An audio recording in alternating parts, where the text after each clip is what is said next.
அன்பான தேவ பிள்ளைகளே, இந்த கால வேளையிலும் கூட ஆண்டவர் உங்களை தாமே தேர்ந்தெடுத்து அவரை போற்றி ஆராதிக்கும், துதிக்கும், நன்றி செலுத்தவும் உங்களை தேர்ந்தெடுத்திருக்கிறார்.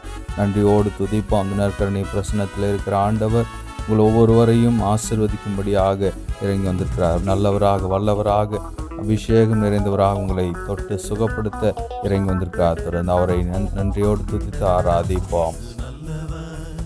அவர் வல்லவர், அவர் இரக்கம் என்றும் உள்ளது.